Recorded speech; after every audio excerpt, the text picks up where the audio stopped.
et qu'il est nécessaire de faire.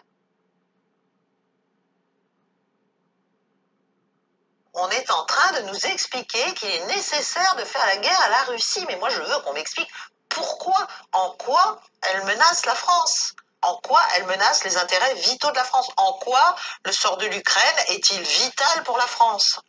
Enfin, des vraies questions, quoi. Il suffit pas juste de dire c'est nos valeurs. Non, non, le pouvoir de Kiev, il correspond pas à nos valeurs. Hein.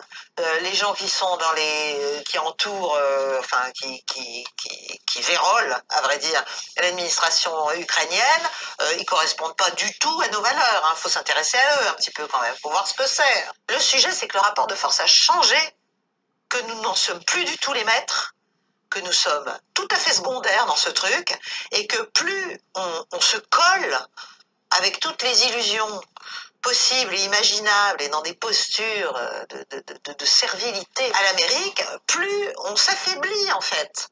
On s'affaiblit géopolitiquement. On est en train de nous expliquer qu'il est nécessaire de faire la guerre à la Russie, mais moi je veux qu'on m'explique pourquoi, en quoi. Et bonjour Carlos Zeffon, je viens sur ce canal pour vous expliquer pourquoi le gouvernement du printemps Macron veut faire la guerre contre la Russie. Écoutez, la France, madame, mademoiselle, monsieur, la France, elle a perdu sa souveraineté. La France n'appartient plus à la France, malheureusement. Son espace aérien n'appartient plus à la France, elle appartient à l'OTAN. Vous l'avez même voté pour avoir la sécurité de l'OTAN au lieu d'avoir la sécurité de la Russie. Vous avez créé la, la Troisième Guerre mondiale. Ah oui? Ah oui, vous avez créé la... Ah oui, si nous attendons à cette guerre mondiale, hein, parce que la France n'a jamais été menacée, jamais, par la Russie. Et d'ailleurs,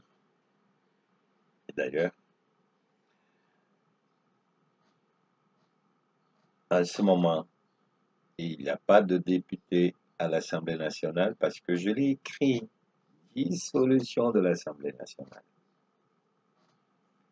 Et là, vous allez voter tous en masse, Rassemblement national.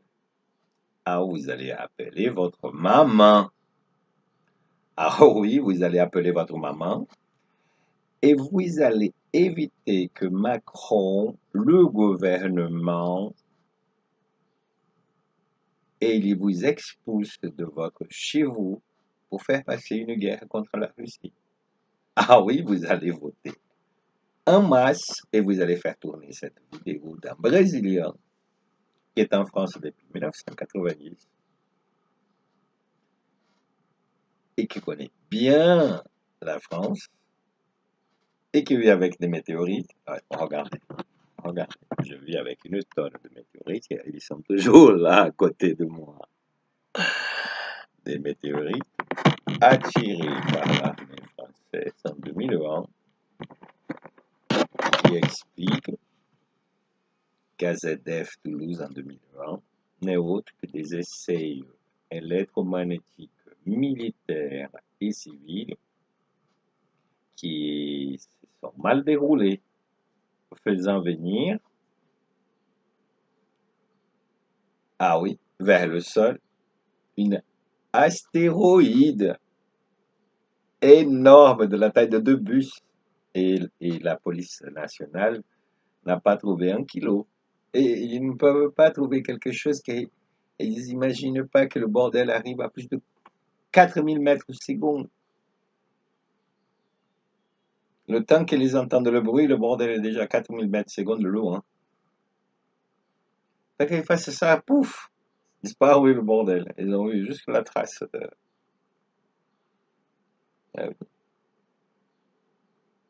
Et voilà. Et il faut voter tous contre ce Macron qui est le pantin, la marionnette du groupuscule AZF numéro 4. Vous connaissez le groupuscule AZF numéro 4?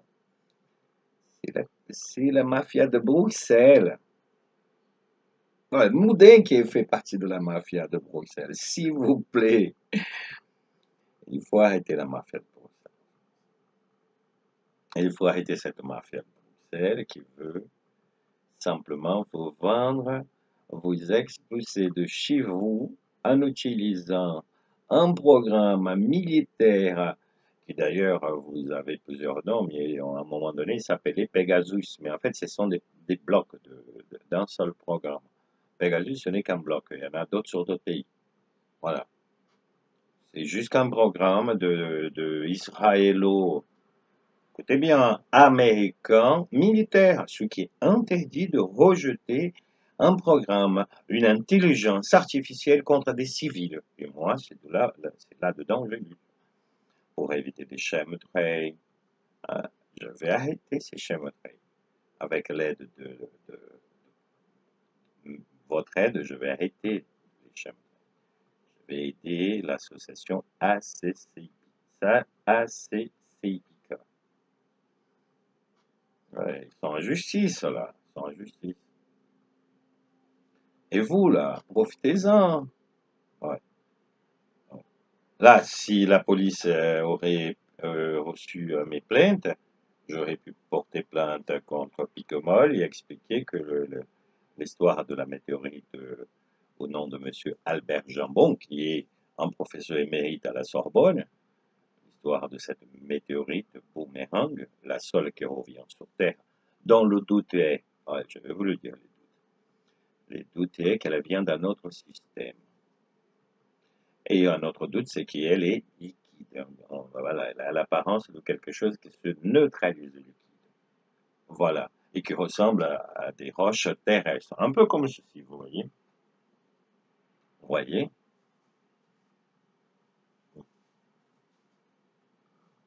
comme ceci. Vous voyez, je vais vous mettre même la lumière. Comme ça, vous atterrez, hein. Ouais, regardez ça. Un peu comme ceci, quelque chose qui est tombé liquide. Voilà. Ça, ce morceau-là, il n'est autre qu'un morceau de la chute auquel la météorite NWA 13188, qui est au nom de M. Jambon, au nom de M. Gataseka, hein, qui a été analysé par un laboratoire qui s'appelle CRG. Ouais. Il y en a plein de météorites de type boomerang pour expliquer. Voilà. Pour expliquer. Un, que cette météorite n'a jamais touché le sol. Aucune de mes météorites n'a pas touché le sol. Heureusement, il s'agit bien d'un miracle énorme. D'accord? 2. Cette météorite, elle n'a pas eu le temps de se consommer pendant sa chute, parce qu'elle était attirée par l'homme, par l'armée française, sans qu'elle même le comprenne, qu'elle a même attiré ceci vers le sol. 3. Cette météorite a gardé ses valeurs spatiales. Il s'agit d'un bout de plasma, initialement de soleil, qui liquide devient une planète. Et ce morceau-là, il ne vient pas, ni d'ailleurs le morceau de la météorite boomerang, il ne vient pas de notre système solaire, il vient d'Orion. Il vient du système d'Orion. Toutes mes météorites, dont la météorite, qui est en ce moment la météorite la plus connue au monde, que soi-disant elle revient sur Terre, cette météorite vient de mon lot, elle est sœur de celle-ci, voilà. Et toutes mes météorites ont été attirées par l'homme au long de tests interdits. L'armée m'a fait devenir la personne en bien, la plus riche sur Terre. En connaissance, c'est certain. J'ai bâti une expérience. Voilà. Devenir une personne qui peut concourir, notamment, ah oui, bien, notamment des prix Nobel en utilisant mon intelligence personnelle. Voilà. Et personne ne veut avertir Macron qu'il va chuter. Personne ne veut mettre mes vidéos devant Macron. Voilà. Macron, il chute parce qu'il, j'espère d'ailleurs, il chute parce qu'il veut se rendre à un moment donné à la main de la nouvelle justice qui comprendra que Macron vit le nazisme moderne de la Commission européenne. Groupuscule AZF numéro 4. Ouais, regardez la preuve. Des météorites liquides qui vaut plus de 22 ans de mensonges, bientôt 23 ans de mensonges AZF Toulouse. Voilà. AZF Toulouse, l'usine AZF. À aucun moment elle n'aurait pu exploser et atteindre les vitres de l'aéroport de Blagnac à Toulouse. Déjà, c'est le blast de quelque chose de la taille de 2 bus qui s'est caché quelque part. Et son blast a créé pratiquement toutes les casses du centre-ville de Toulouse et du côté sud de Toulouse. Il a poussé les toits des maisons d'un pas de deux rues et il a effondré ce pas de toit en tuant de nouvelles personnes. L'explosion d'AZF, selon moi, n'a tué que le garçon qui était proche, les personnes qui étaient proches du tas qui subitement a monté en chaleur parce qu'une météore énorme, un astéroïde, est allé se cacher quelque part autour d'AZF. Aussi, autour d'AZF, beaucoup. Donc, voilà. Et j'explique tout ça dans mon livre, Anunnaki et le mystère de l'Alliance, que vous pouvez trouver d'Arma Boutique ici, sous le nom de Météor France. Tapez Météor France tout ensemble et vous allez pouvoir m'acheter ce livre. 20 € le PDF, 302 pages en portugais et en français. Donc, pas mal de photos sont dedans. Et il faut voter à fond, mettre Macron. Regardez ça.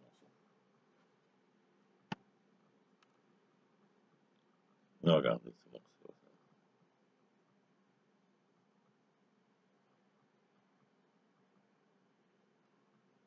Il a eu juste le temps de fondre. Dès qu'il a commencé à fondre, le fond de la glaise où ce bordel cherche pour se cacher, il cherche pour se cacher. Il va projeter du matériel en haut de morceaux très loin pour changer de direction et c'est un effet que les gens ne peuvent pas comprendre. C'est très intelligent, une astéroïde. C'est programmé pour ne pas toucher le sol. Et la science nous explique que ça détruit une ville. Imagine le bordel. J'ai dans ma main la preuve qu'un astéroïde ne touche pas le sol. Il se démantèle, il se démantèle. Imaginez-vous. Et c'est pour ça qu'on dit que ce mec il est fou. Mais personne ne vient toucher mes météorites. Ils ont une valeur énorme, ces météorites.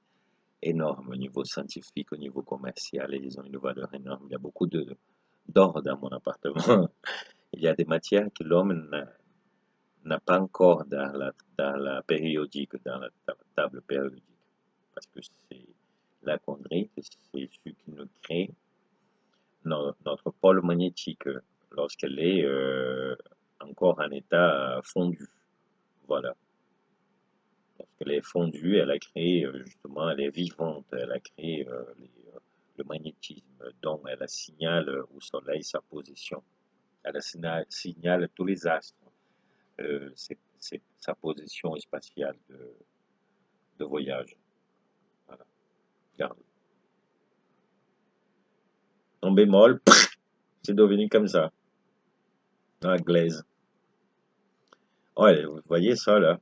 C'est l'empreinte qu'elle est tombée dans une glaise. C'est là derrière. Et la météorite boomerang, elle en a un derrière. La météorite qui est connue en étant une météorite qui est revenue sur Terre après 10 000 ans de trajet spatial. Le mensonge. Ils sont allés très loin dans le mensonge. Et que soi-disant tombé en 2018 au Maroc. Un autre mensonge. Et ils mentent. Voilà, la météorite au Maroc, elle est tombée à Toulouse. Elle a participé à l'explosion de l'usine AZF. Elle vient d'un autre système solaire. Elle vient d'Orion. Elle a été la planète Nibiru. La planète Nibiru est une planète, maintenant vous connaissez son histoire, et d'ailleurs beaucoup de votre histoire sur Terre, elle n'est pas terrestre à la base. Elle vient de la planète Nibiru. Comme il y a eu une catastrophe galactique inconnue, le démantèlement de la planète Nibiru, la population a été déplacée vers la Terre, une partie vers la Terre, parce qu'elle voyageait déjà dans l'espace, hein, et ils n'utilisaient pas les alliages qu'on utilise. Ils utilisaient de la chondrite.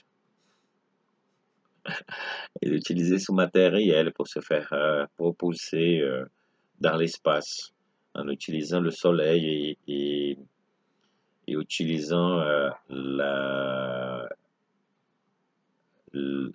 magnétisme, voilà, dégagé par les planètes.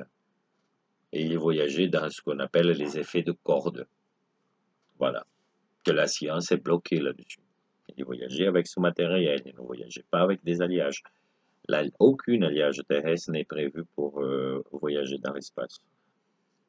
Sauf que pour atteindre à ce niveau, il faut venir me voir. J'ai la connaissance, j'ai les météorites, et j'ai jusqu'au besoin de votre aide pour voter à fond la caisse.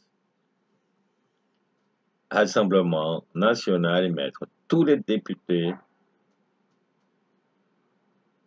de choc. Ouais, parce que les fachos sont des chocs. Les fachos, ils vont y aller direct au but. Et nous, on va s'occuper de les empêcher d'être extrémistes. Voilà, les autres. On va laisser cela pour un deuxième temps. Voilà. Voilà. Donc, ça, c'est la connaissance. Cette pièce que j'ai dans la main, sa valeur de vente peut atteindre, écoutez-moi bien, du fait qu'elle n'a jamais touché le sol, du fait qu'elle garde ses connaissances spatiales, du fait qu'elle est encore vivante, qu'elle est méambip, qu'elle n'a jamais touché l'eau alors qu'elle était enfoncée et couverte par l'eau, du fait qu'elle approuve qu'elle a aussi, elle est une météorite qui a vécu 10 000 ans dans l'espace, c'est-à-dire que la planète Nibiru s'est démantelée. La planète Nibiru est devenue ce qu'on appelle le ceinturon de Kuiper. Ce ceinturon entre Mars et Jupiter, c'est évident qu'il y a une planète qui s'est mantelée. Voilà. C'est évident. Dans l'espace, c'est la seule situation qu'on peut le retrouver. C'est celle-là. La planète Nibiru. D'ailleurs, au-delà de cette connaissance que j'ai pièces qui n'ont jamais touché le sol et qui sont en état pur, c'est-à-dire elles sont en état encore de type plasma du soleil, elles n'ont pas été atteintes par la chaleur de la chute. La chaleur de la chute.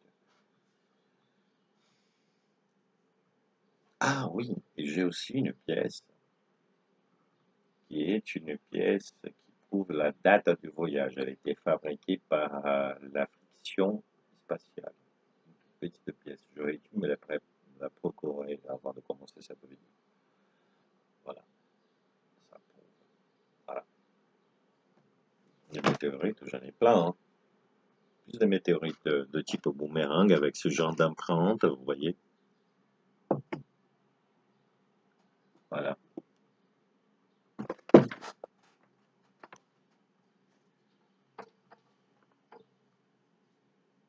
Voilà.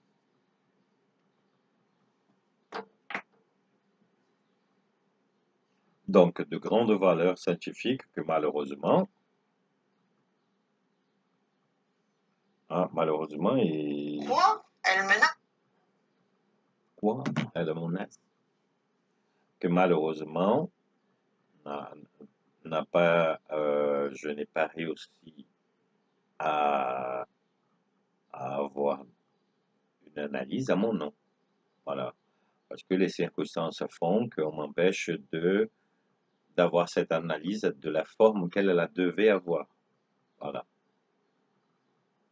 Mais voilà, j'ai été volé, hein, j'ai été volé et les 2 morceaux de la météorite boomerang m'appartiennent. Allez demander au propriétaire où sont les photos lorsqu'elle était une seule pièce. Vous imaginez une météorite dont la personne n'a jamais vu en 2 pièces. Allez leur demander comment ils ont cassé les 2 pièces qui s'emboîtent et comment une météorite qui s'emboîte, que j'ai cassé à la main d'ailleurs, hein, elle ne peut pas casser de la forme qu'elle aurait tombée au sol. Voilà. C'est du mensonge cette histoire de météorite boomerang et qui va prouver que la planète Nibiru a existé puisqu'il s'agit bien d'achondrites. Voilà, de type achondrite il manque un savoir sur l'achondrite. L'achondrite dont on parle lorsqu'on parle d'achondrite, on parle du plasma du soleil. Voilà. Et ce qui donne différence dans l'empreinte d'une galaxie à l'autre, c'est justement que il s'avère qu'il y a une différence d'âge entre le soleil d'Orion et notre soleil à nous. Voilà, c'est ce qui prouve qu'il vient d'une autre galaxie. Eh oui, je connais les choses. Hein. Voilà. On ne peut même pas appeler à l'Assemblée nationale pour demander d'aide, il n'y a pas de député. Ouais, je vais vous le dire. Très bien. La première loi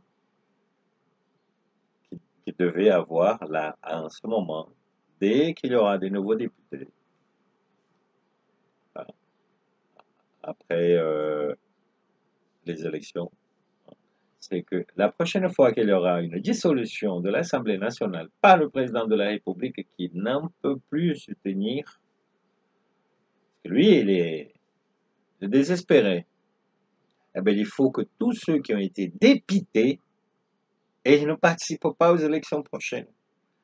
Ah non, il faut qu'eux, ils se mettent, ils soient tous cartons rouges. Et vous faites dans votre constitution évoluer pour que le monde comprenne à quoi il sert aussi. Ah, mais vous ne connaissez pas la constitution. Ouais, vous ne savez même pas où est-ce qu'est la ligne qui sépare la justice de votre gouvernement. Et l'affaire AZF peut montrer où est-ce qu'elle est la séparation. C'est qu'il n'y en a pas. Il y a beaucoup de connivence. Et il faut mettre une ligne. Si vous réussissez à mettre une ligne. Règle numéro 1, il faut dire à cette justice-là qu'ils ont commis un crime contre l'humanité. Et oui, il faut payer parce que eux, et ils ne sont pas protégés par l'article 67 de votre Constitution. Ils sont aussi, ah oui, ce n'est pas par le fait qu'ils sont justiciables qu'ils ne peuvent pas se faire juger à leur tour de leur erreur. Ah oui, oui, oui, oui. Ouais. Prenez l'exemple des Brésiliens, mettez 12 juges pour constituer un gouvernement fixe et, et vous enlevez la situation auquel le Conseil constitutionnel ne remplit pas son rôle. Et n'oubliez pas que le président du Conseil constitutionnel, qui est là pour 9 ans, il est Laurent Fabius. Donc j'explique que Laurent Fabius a payé les essais électromagnétiques du 21 septembre 2001 à Toulouse. Donc j'ai les preuves. Un corps en météorite liquide, vous voyez, qui ressemble à une roche terrestre.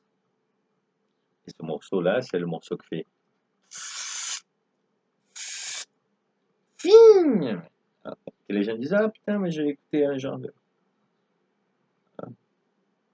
Ce sont des ondes radio mélangées à leur chute qui créent ça. Ils créent des perturbations magnétiques énormes pendant qu'ils sont chauds. Je le sais. Ouais. Je connais meilleur l'espace que n'importe quel astronaute de cette Terre, n'importe quel professeur de cette Terre. N'oublie pas que je parle que j'ai découvert une autre planète déjà. Voici encore une autre preuve de la planète Nibiru. Vous savez ce que c'est? Ah ouais, c'est toujours de la connerie.